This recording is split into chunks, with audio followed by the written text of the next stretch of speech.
have selected this topic is this is a very complex technique for the radiotherapy technology technologist, and for everyone it is very complex, starting from the treatment planning, then patient positioning, then treatment implementation. Everything plays a major role.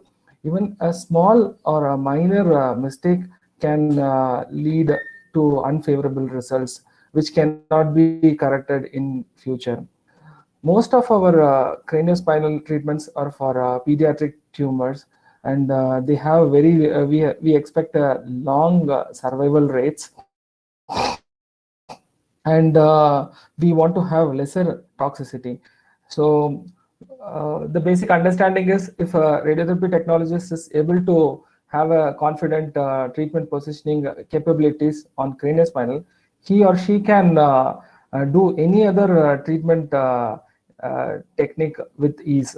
That is why I selected this student, and I hope my talk will definitely enrich the students in understanding the complexity which has been involved. I will try to make this topic quite interesting, and we will have an interactive session at the end. So, so the agenda for today is we will understand the history and what is craniospinal irradiation, and what are its indication, and we will go for why it is challenging, because of large field, complexity of the tumor, and the organs at risk, and the geometric issues, and radiation matching, field matching.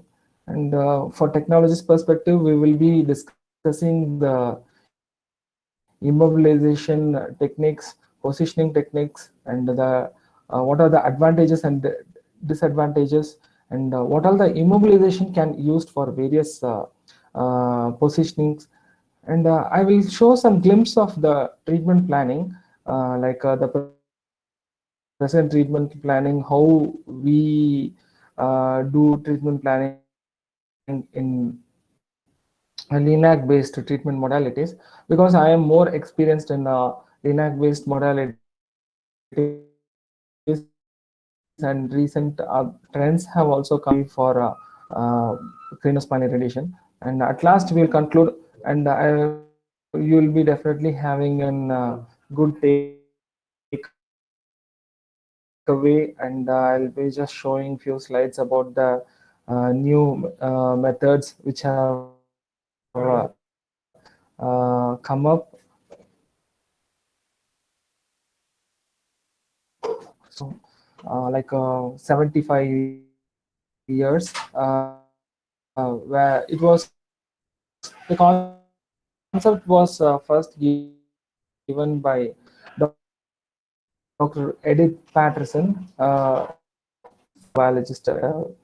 And before this, the craniospinal irradiation was only treated with medulloblastomas, was treated with irradiating the posterior fossa, or giving whole radiotherapy. So this is an historical paper by Edith Patterson and RF, which reported the use of craniospinal irradiation in 27 patients resulted in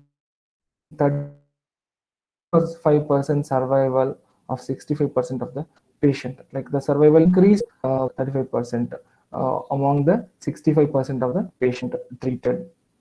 So this is not today's treatment technique. It is an age-old technique, but still complexity has remained almost for 7 decades, and that is what it makes more interesting. Like if you have seen an head and neck tumors, or like a pelvis tumor, the immobilization, the setup has become so simple, but still a craniospinal irradiation immobilization or treatment has not become very simple. So if you see, the secondly, I just want to tell you why I selected this topic, because cancer center which treats around 1,000 patients will get around only to 5 to 6 or 7 patients, because the statistics shows that only 1 357 people are diagnosed in a year for medulloblastoma, which is a very common indication. And atypical teratoid rhabdoid tumor, only 58 cases are treated, and the chances of you getting this patients is very minimal. And if you get even one patient, and if you miss an opportunity to learn during, then you have to again wait for your chance. So almost I have treated 1.5 years back a medulloblastoma case. Till now I have also not got this. So it is very, it's very difficult to get the cases. That is the reason I have also selected this topic. This is an statistics from cancer.gov. So it is a very rare type of tumor, and the chances of you getting exposed to this treatment technique is also very rare. So that is the reason I have taken this topic to enlighten you. So before going to craniospinal irradiation, we should understand what is the CSF. CSF stands for craniospinal fluid, which assists the brain by providing protection, nourishment, and waste removal. CSF provides a hydromechanical protection of the neural axis through two mechanisms. First, it acts as a shock absorber. There is a fluid between the brain and the skull. So any kind of shock is being absorbed by the CSF. So that is the main function, first function. And second is it gives a nourishment to the brain. There is a blood-brain barrier. So through the blood-brain barrier only, it acts a blood-brain barrier. From the blood, the nutrition goes to the brain with the help of the CSF. So the traditional understanding of CSF physiology is majority of CSF is produced in the choroid plexus and circulates through the ventricles, throughout the cisterns and subarachnoid space to be absorbed into the blood by an arachnoid villi, which is an absorbent.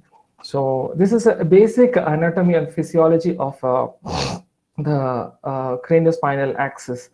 So where all we use craniospinal irradiation, it is used when chemotherapy has failed in central nervous system tumors who are at risk for scattered disease through the central nervous system. Then embryonal malignancies like a medulloblastoma, PNET, that is primitive neuroectodermal tumors, atypical teratoid or rhabdoid tumors, intracranial germ cell tumors, and ependymoma with CSF involvement. So I don't want to just go more into that. Most commonly we treat medulloblastoma and ependymoma and PNET with the craniospinal irradiation. So I have selected this topic. Is CSI really challenging? Yes, it is really challenging, because if you see it is treated in most of the pediatric cases only, and children are expected to live longer. And if you see the whole spinal cord and the brain, there are multiple vital organs, and radiation induced long-term side effects should be very less to have a better quality of life. It is complex because patient positioning, because it happens in many of the children, and we need to give an anesthesia, and we have to treat them under anesthesia. During that circumstances, the positioning is very important, because if we put the patient in a prone position, we will not be able to give oxygen supply. So we have to have an supine position. At the same time, we should be able to match the spinal axis. like it should be straight. The volume is very, very large. Uh, and again, we are treating with the help of lateral fields for the cranium and spinal field with the help of a posterior. So the field matching is also makes it the divergent field matching also makes it very complicated. So that is why I call this as an very complex treatment technique. Uh, like I always used to wonder, like I have worked in this field for almost 15 years. Like I used to wonder, the positioning of two treatment technique is very, very complex for the radiotherapy technologist, medical physicist, and the radiation oncologist. The first is a craniospinal irradiation, and the second is breast. Like more and more technologies has developed, but still now a solution, we have not converged to a good solution for immobilizing these tumors.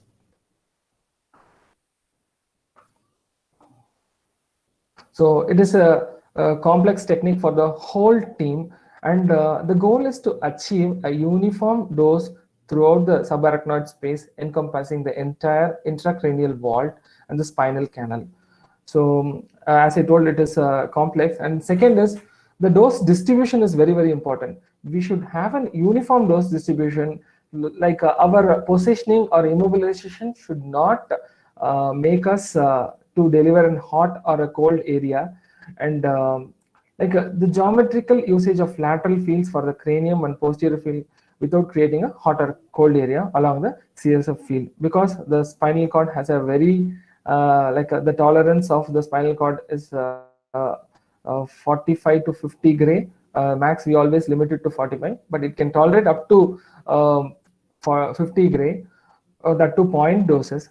If we exceed the tolerance, we might cause a permanent paralysis to the patient. So it is, we should ensure that we are exactly treating the patient. If you're not confident enough, we should not create problems to the patient. So that is very, very important.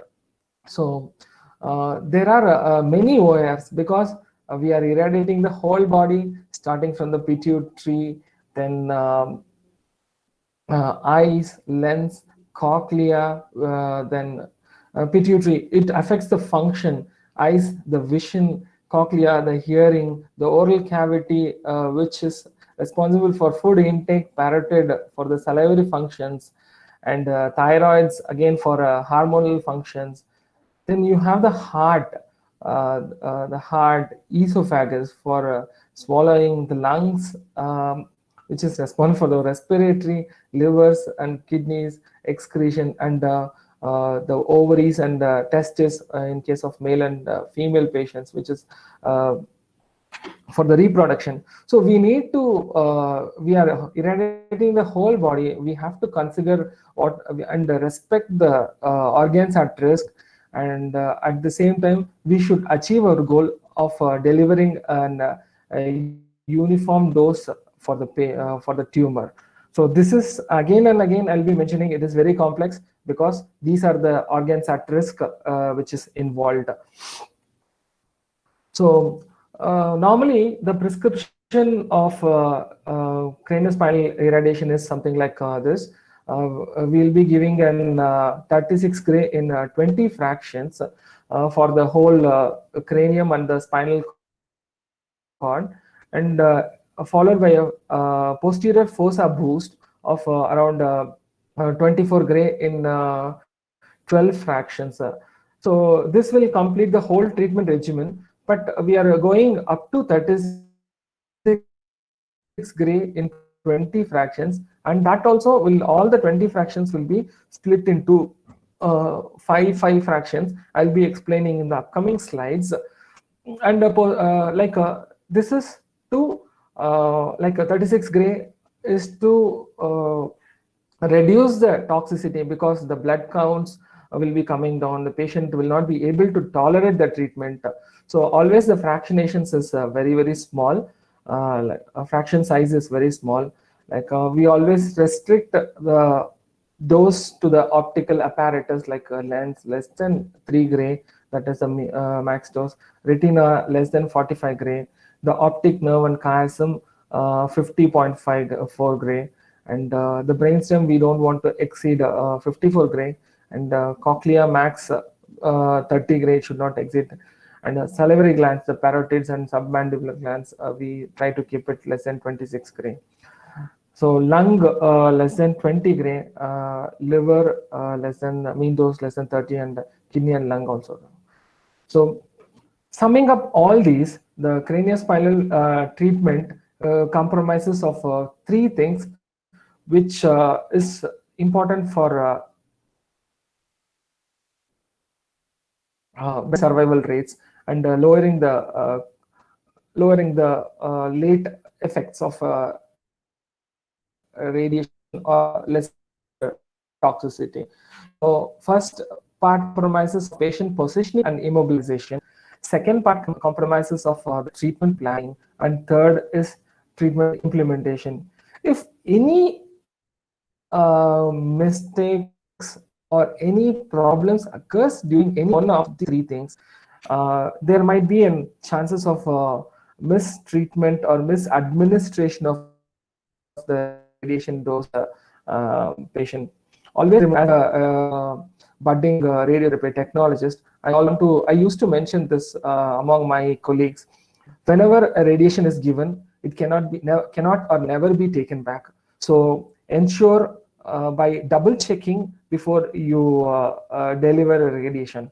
So patient immobilization, treatment planning, and treatment implementation plays a vital role for survival rates. So as a radiotherapy technologist, radiation oncologist, medical physicist, it is very, very important to understand all these concepts. Like I am a radiotherapy technologist, like why I require an understanding of treatment planning? No, you should understand how the what is the, when we are treating a large field, what are the problems you will be facing, and how a junction will impact on the treatment quality.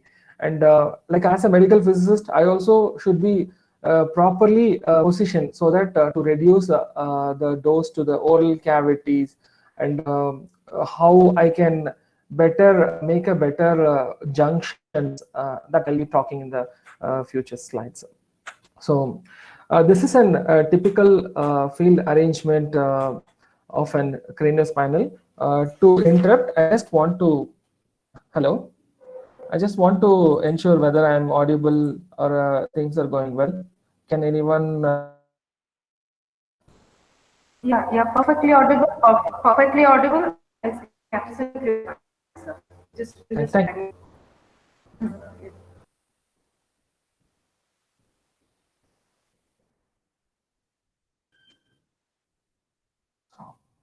This is a typical field arrangement. We have to treat this is an adult setup. We have to treat up to L5, like the vertebral body C1 to L5, and times sacrum also. And secondly, like you can see the lateral field A, and the field B and C, you can see the lateral cranial field where the oral cavity is shielded. So this entirely covers the cranial and spinal axis. So as I mentioned earlier, like we'll be using a two bilateral field for the cranial fields, and one posterior field for the spinal field. So the first thing is we always choose the patient positioning, like according to the age. At clinical setup, what we do is we see what is the age of the patient. If the patient is very young, like within 1 to 5 years, or if less than 8 years, he is resisting to the treatment. So we go for anesthesia. Anesthesia, with the help of anesthesia, we do treatment. So the best choice for craniospinal irradiation is prone position, because you can directly visualize the spine field for setup positioning, and you can align according to the light field. This advantage we don't get it in the supine position. But prone position is a very difficult position. Like a patient has to lie, like his forehead, chin will be compressed with the immobilization devices, and the patient has to lie for almost 35 to 40 minutes of time. Like the chances of movement is very, very high in prone position. But uh, like the other side of the coin is it is helpful in alignment. Uh, Secondly, coming to the supine position, it is very, very comfortable for the patient, and that too when we are treating like patients like pediatric patients, and under the anesthesia guidance or anesthesia cover. So like it is very difficult to put the oxygen supply. So what we do is we always prefer oxygen supply. We should not block the nasal cavity or nasal path, like a pathway, so that oxygen supply is blocked. So during anesthesia, you should always ensure that oxygen supply and your SpO2 levels, that is the saturated oxygen levels, remains 100%. So that also will create an additional complication. And what we try to do is we always try to extend the chin up, so that our divergent beam during the planning will not exit through the oral cavity. So we always make sure that the oral cavity is avoided, and we always make sure that we have an junction for room for facilitating the junction shift, or called as a feathering technique. So these are the we always work as a multidisciplinary approach, like a radiotherapy radiation oncologist, medical physicist, and radiotherapy technologist first discuss. We'll be discussing how we are going to approach this patient, and what are the problems we are going to face, and whether the patient is cooperative or non-cooperative. You have to consider every minute details, so that your treatment is successful. So you cannot ignore you cannot ignore even a small detail. It may create a like difficulty in planning the treatment. So like coming to the immobilization, there are various immobilization techniques available. Like as we discussed, if we are going for a supine position or a prone position, depending on the supine or prone position, we'll be selecting like a immobilization devices. Like a headrest is a must. Headrest is very, very important, because the headrest should make the patient comfortable. At the same time, it should provide a good immobilization. Patient should not be able to rotate his or her head inside the it should not allow it, and it should not move.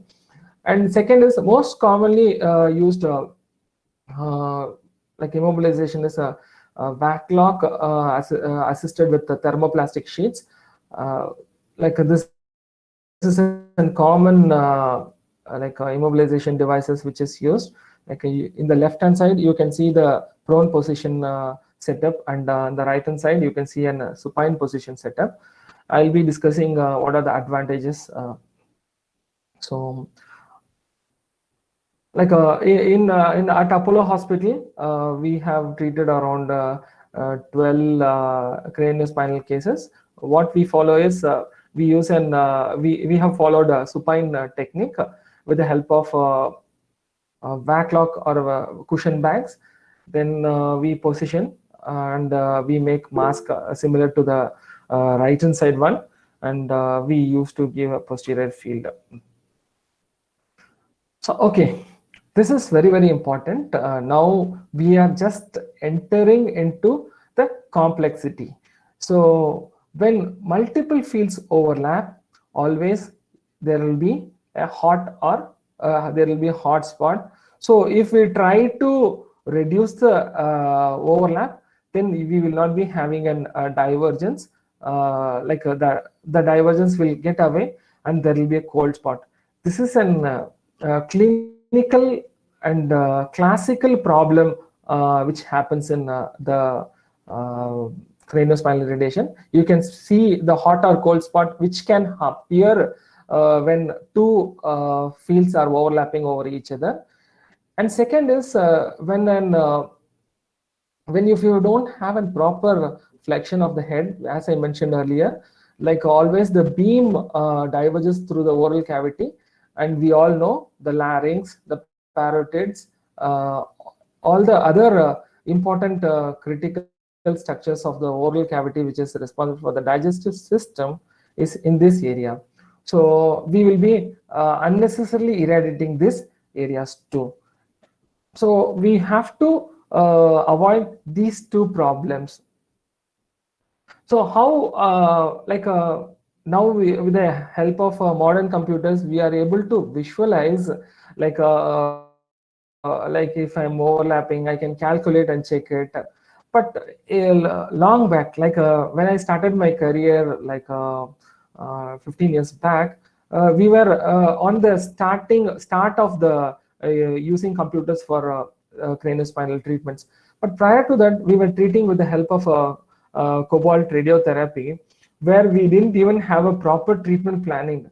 So this is a textbook example, like how we can avoid the junction and how we can avoid the hot or cold areas. We always used to rotate the collimator, and we will be aligning to the uh, divergence of the posterior field of the spine, and we used to slightly tilt the couch to achieve an like field matching.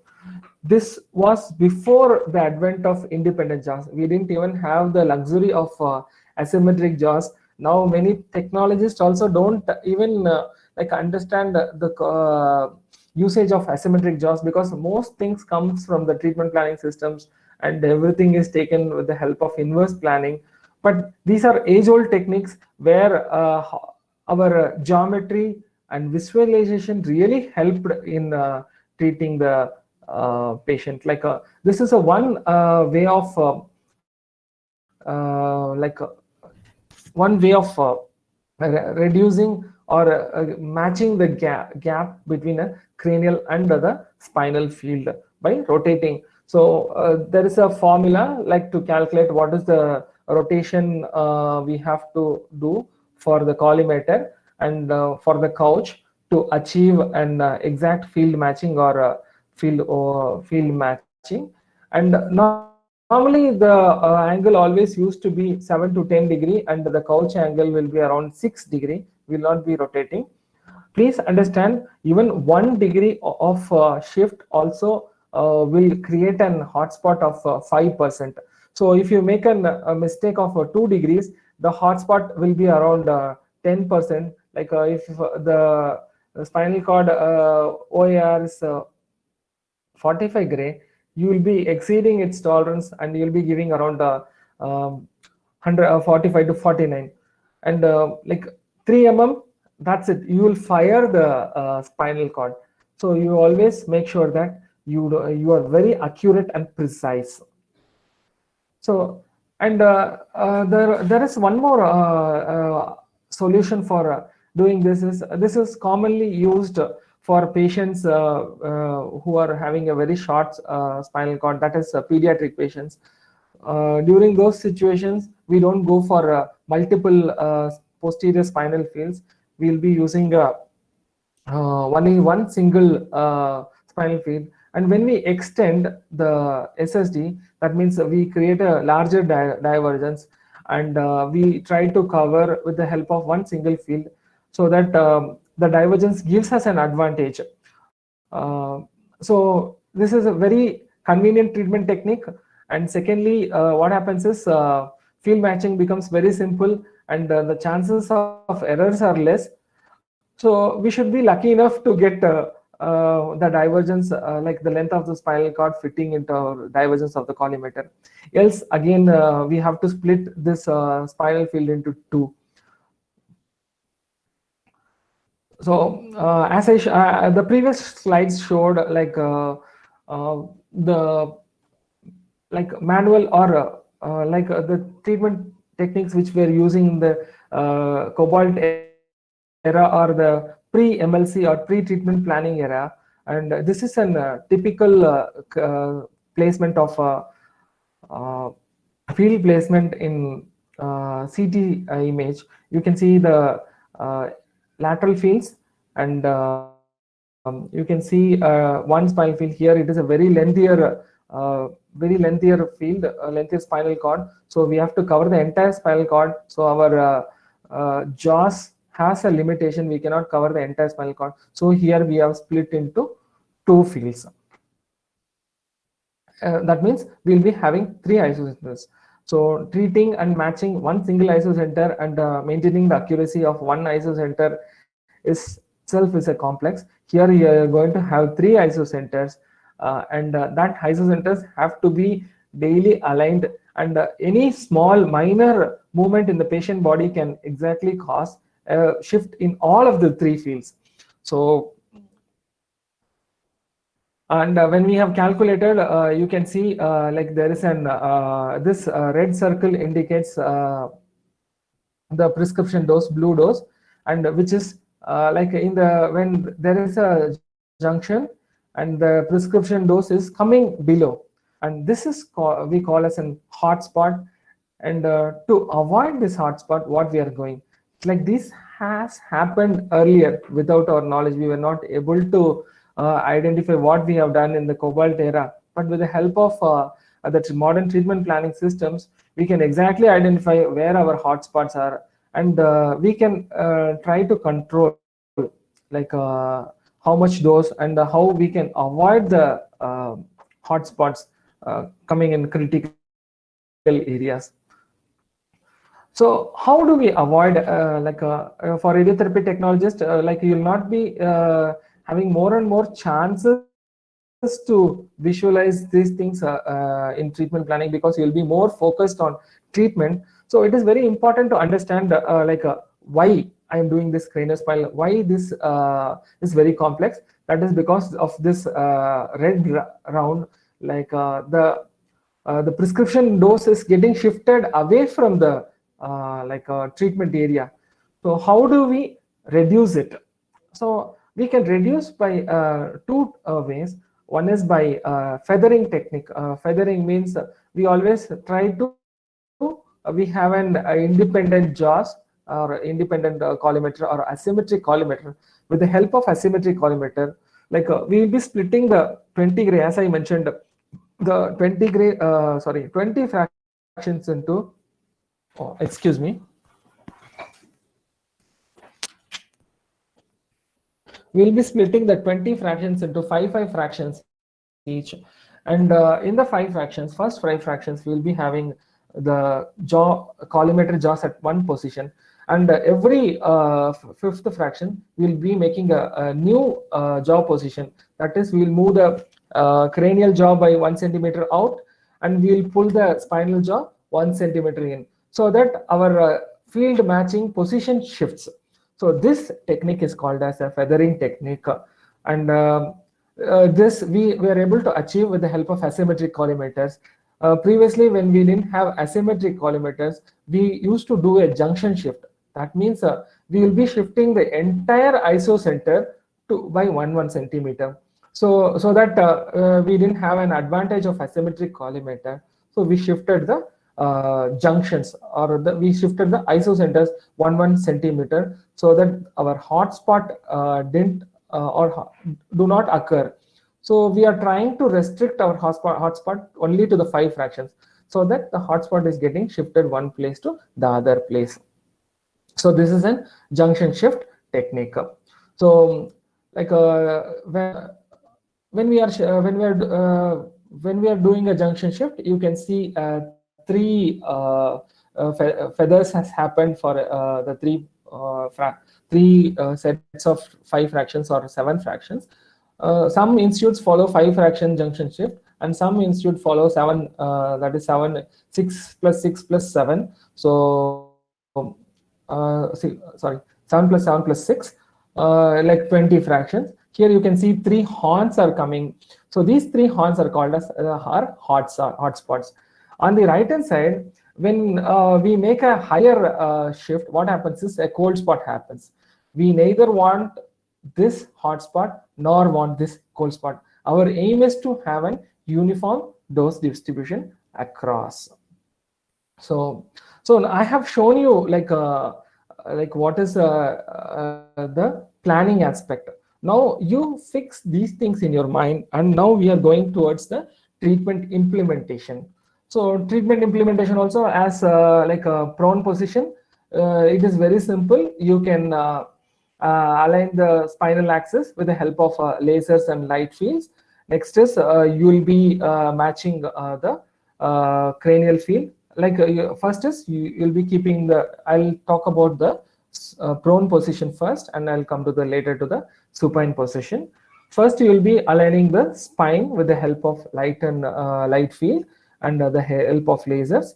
You will be exactly making the patient into center. Then you will make a marking. Then we have to rotate the gantry to 90°. We will be like making a light field of the cranial field. Then we will make the first dots, and second again come back to the AP position, that posterior position, that is gantry 0. You will be matching the divergence of the spinal field and the divergence of the brain field, that is a whole brain field. So if that two are matching, then you have to do a portal image, and you see whether you don't have any shift. Normally we accept 1 millimeter shift. That is the, because always even though if you match there is a deviation, we try to accommodate that shift in while positioning, while treatment in the spinal field. So if we see a shift while taking a portal image, if we see a shift of 1 millimeter, we reduce that 1 millimeter in the spinal field. So first 5 fractions is treated like this. Then we'll be going for the junction shift or feathering technique. Again we do the same exercise, we'll be shifting the jaws in case of feathering technique, and we make a new marking where the isosceles are not changed, and we see whether there is a gap on the surface of the surface between the spinal field and the cranial field. There should be definitely, you should definitely see a gap. That gap indicates that the beam is not overlapping or hotspot is getting created at the depth. So if you see the gap used to be around 5 millimeter on the surface for a cranial and this one, cranial and spinal field. So coming to the supine technique. Supine technique, as I mentioned, it is very complex because you will not be able to see the spinal axis easily. So what we do is we always match from nasal bone to the umbilicus. We try to keep the patient in a straight line. Then again we try to match the divergence, and we create a dummy field to check the overlapping of the spinal field and the spinal field and the cranial field, and we perform the same practice for treatment. So kindly understand, this is very, very important in technologist perspective. So you have understood the planning perspective. Any change will create a hotspot. So always remember, as a rule of thumb, the gap between the cranial and the spinal field will be around 5 to 6 mm, and the gap between the two overlapping spinal field will be around 1.2 to 1.5 centimeters, 1.2 centimeter. So I have mentioned all the techniques which are related to LINAC-based craniospinal irradiation, but many studies, dosimetric studies, have given the irradiation of the help of helical tomotherapy. With the help of helical tomotherapy, the dose to the critical organs is very, very less, and you can see the blue dose is a very low dose area, and on the conventional RT, there is an whole irradiation, almost 50 to 60% passes through the heart, all the critical structures uh, which are coming just below the spinal cord or just above the spinal cord.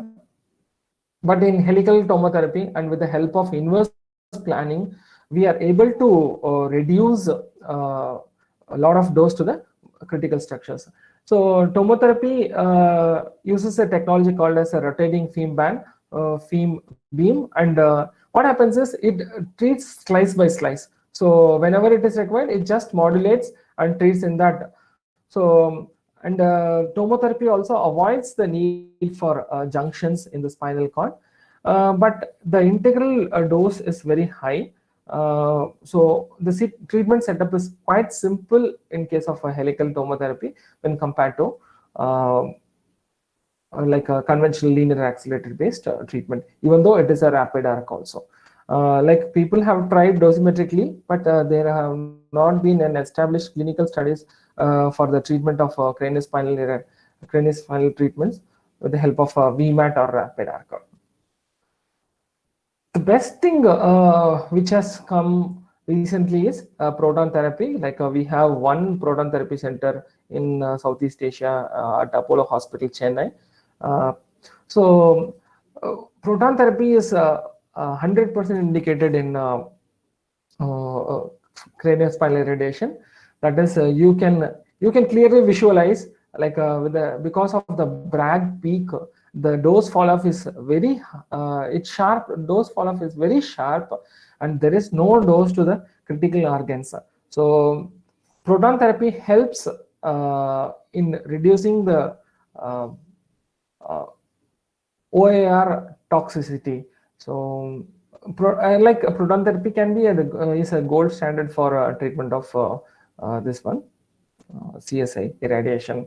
So protons have a distinct because of Bragg peak, and this allows dose to be limited to the anterior aspect of vertebral bodies with minimal dose extending to the more anterior structures of the craniospinal irradiation. So I am concluding, as we have gone through this presentation, this talk, it is a complex in terms of positioning, immobilization, and it should be always perfect.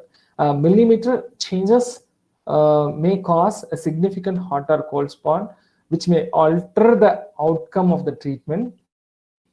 So all the members should understand the complexity of the whole process, which will turn into a better treatment process.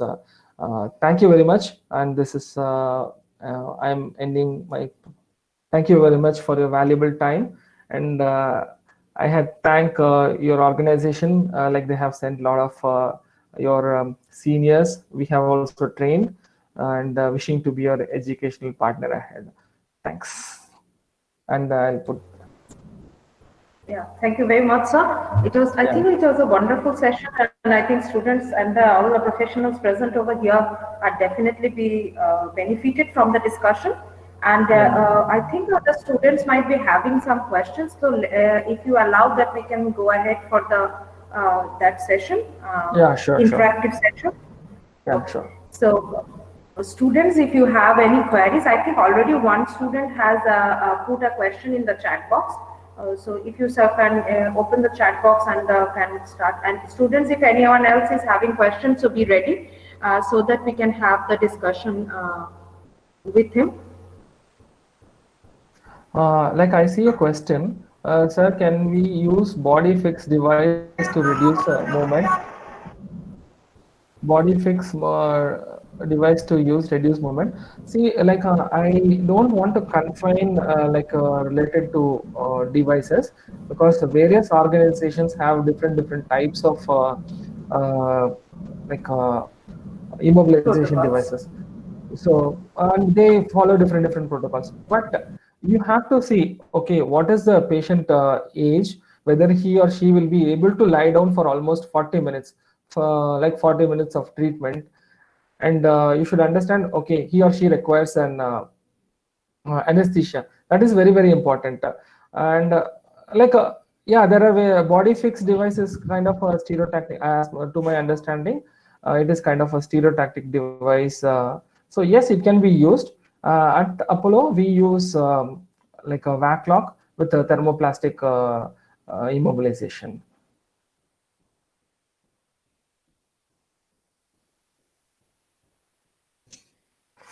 Are the vital organs like lung, prostate, etc., is protected in this technique? Lung is a vital organ. Like most times, prostate, like genitals, is they receive a scattered dose, and the ovaries also, testis also gets scattered dose. And with the help of treatment planning, we measure what is the scattered dose received to these organs. Starting from, we always respect the tolerance of all the critical structures. So um, when all the critical structures dose is respected, then only the plan is taken for implementation. So, sir, will you? So I think I'll explain the second question. So, respecting the OIR tolerances only, we'll be going ahead for the treatment. Sir, what should, this is the question to Narayan Pada. Okay. So, sir, what should be the image acquisition technique in, like they have an inbuilt CT on a helical tomotherapy. So that is the imaging which they do there. Because there they don't have an junction or field divergence problem, because it is one single, it is based on fan beam CT. You will not face a similar problem which you are facing on LINAC based treatment on a helical tomotherapy. There only one problem is large field IMRT, and second is you have the integral dose is quite high. The low dose is very high, but high dose is very less. That is, if you tell around 20 gray is very less, 20, but 3 gray or 4 gray, which also can be a cause for secondary malignancies, is very high. That's my understanding. Nishan, helical CSI. Will you please explain helical tomography versus portion? Portion is, I didn't understand. And position. The immobilization devices, I assume this as a position, and for Nishta Majumdar. So I think for Nishta the question is she wants you to repeat that slide that you had a helical chemotherapy versus LINAC CSI, that one. Okay. I think she wants a further discussion on that. Okay. Is it Nishta correct? Okay. Yes, yeah, you can see this. Yeah, that thing, I think. Yeah. Yes, Nishita. What's your question? Like I'm sure. Nishta, put your microphone on and ask the question to sir directly. Sir, I need to understand that means the difference between helical tomotherapy versus LINAC. Yeah, if you see the axial section, like conventional RT and helical tomotherapy, no, like the blue, shade or blue color wash is called as a low dose region. Okay, so if you see all the vital organs in this region, no, are receiving very less dose. That is almost equivalent to 30% or 20% of the dose. That means if you are prescribing 36 gray, only 7 gray is receiving. On the other hand, if you see the conventional like LINAC treatment, okay, the heart, the liver, the kidneys, but in case of lung, it is very less, but even it is very less in the helical tomotherapy. HT is helical tomotherapy.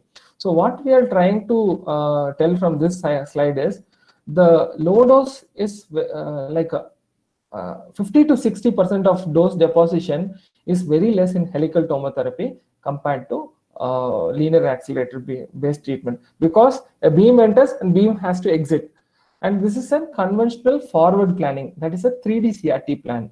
But in case of helical tomotherapy, we use an intensity modulated plan or an inverse treatment plan to achieve this kind of dose distribution. That is the dose reason the low dose is very low in case of HT, helical tomotherapy. Am I clearing your doubt? Hello? Yes, Is sir. it clear to you? Yes, ma'am. Thank you. 1 minute, I'll go next slide. CSA portion. Please, okay. How much slice thickness for 1.5? We use 2 mm slice thickness. We understand that though it is very high dose CT dose, this is for Saumic day. We use 2 mm, but the image reconstruction quality, that is the DRR generation quality, is better. So we go for 2 mm at Apollo. It is 2 mm is sufficient. And Subrata, should we take full PTV length or we can just image? No, actually nowadays we are not going with the conventional treatment techniques. So PTV is delineated. So we have to select the entire PTV length. So all the like it will be the whole brain RT plus the spinal cord, spinal axis, and a margin will be given to encompass this one. Shall we? How apply this is for Prashanta, how to apply different image shifts in Tomo. Like in Tomo it is one single the couch will start moving step by step in like that is called as pitch. But in case of LINAC, couch will not move during treatment. In tomotherapy, couch will be moving during the if one slice is irradiated. Suppose if you assume the whole collimator width is 10 centimeter, if the whole 10 centimeter is completed, couch will automatically move 10 centimeter in to irradiate. But in LINAC, we only have to move 10 between Tomo and this one. Again, this is for Prashanta. Then how to apply shift corrections as we are taking only one image the entire body. Okay, so people are very much on tomotherapy. Yes. How to apply shift or correction as we are taking only one image? No, actually in tomotherapy there is an option where you can accumulate all the images taken. So if you are taking 10 centimeter width scan, like a high scan of a 10 centimeter piece of the body, again you take the next centimeter, you can merge the two images to make sure that okay, everything is exactly matched. If there is a overlap between the two, it will tell that okay, the shift has happened more or less. Can we use DSA for or digital? No, that option is not available for proper visualization because it is all based on this one X-ray imaging on LINAC. So actually we take split image to increase. Yes, Mr. Prashant, we take a split image only because our images is also having limitations. We can take only up to 25 centimeter height. And if you want to take, there is an option called as quad merge. That means you can take 4 images and you can merge it into like how you do a photo collage. Like that we have to collage, and we have to see whether the whole entire spinal axis in straight line. So I think the participants are very much interested in understanding this topic. I recommend you to read, and I recommend you to, if you get a chance, do not miss in participating in the treatment of CSI, because being a clinical in the profession, even the last year it is a drought for me. For I should not tell that okay, it is a drought. I have not seen in craniospinal. Thank the God, kids are not affected. But at the same time, the chances are very less. Even you get an experience, you don't know when you will get an experience to learn to learn these techniques. Like you can read about the machines, immobilization of head and neck. If you miss, you will get one more case in a month or a week. But CSA, please don't miss. That is very, very important. So actually, yes, that's it. I think no more questions. I'm very happy. Okay, is any more question from the students or any participants or like any professionals Okay, there? I think one more. So we have treated more than 20 patients so far in Seaman patients, and for I think, do you run a clinical this one? No, he is a professional. He is a pass out, sir. He's from our Okay, first batch. okay. Sir, we have He's treated already more than working 20 for patients so far. Okay, in Siemens. Yeah, I think I don't know where he is from, but he's lucky enough to get that much cases because there are more patients referred to Tomo rather than an this one Linac setup. So even we are able to do like we give an advantage. Okay, Tomo has a better advantage than Linac based treatment. So we always push it to this one. Keshav, gamma rays. We are not using cobalt treatment nowadays. Most of the cobalts have become obsolete. But people who are using still cobalt therapies can use cobalt therapy.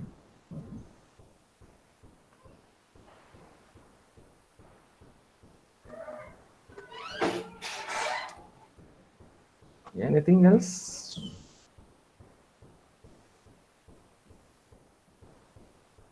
Anything else from anyone, students or anybody, any other participants?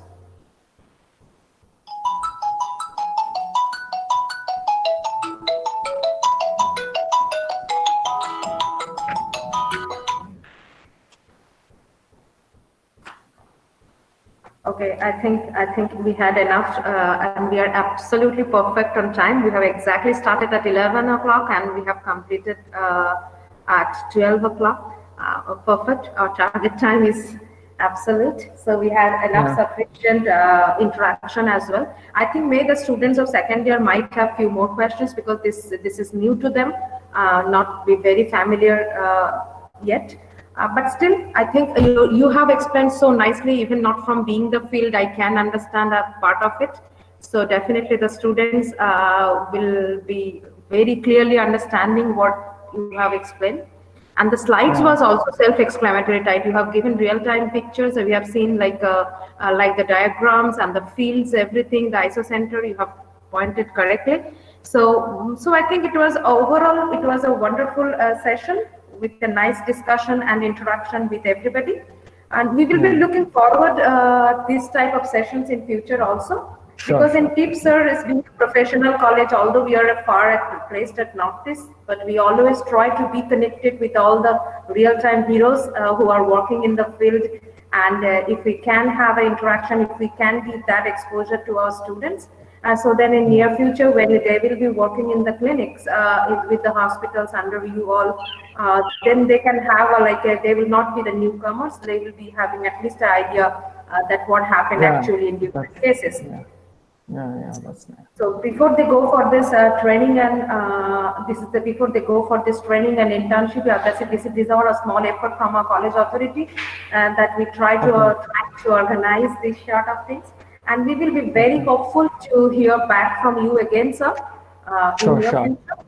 And we definitely cherish this academic collaboration with a brand like Apollo and with you all. We will be looking forward. Thank you very, very much on behalf of everybody, on the whole TIPS fraternity. Thank you, sir. Thank you very much, Tanima. I'm also very happy. And though I have taken a very rare topic, I thank the students for their patience. And I thank TIPS for giving me this opportunity, your principal again and yourself, and for all your interactions. We will be collaborating to the best in future. I will also suggest a few speakers and my colleagues to talk on various topics to enrich the knowledge of your students. Thank you very much. Thank you very much. Thank you. I'll be leaving. Thank you. Bye. Okay. Bye-bye. Have a good day, sir. Have a good day, everybody. All the participants. Thank you. Thank you, sir. Thank you. Okay. Thanks all participants. Thanks for participating. Shidhant, just send me the attendance, please, afterwards. Thank you, Shubhrata, Prashanta. Thank you for joining. I think Shubhajit is also there. Thank you all. Because of in your busy schedule, you have got time to join. It's a good for the juniors also to learn from you all. And we will also be happy if you can one day make some time to share. I think Shubhrata, Prashanto, you all can give it a try. Shubhajit also, because you are already working in the field. So if you can find some time someday, we can arrange this side of session again. Okay. Thank you. Thank you, ma'am.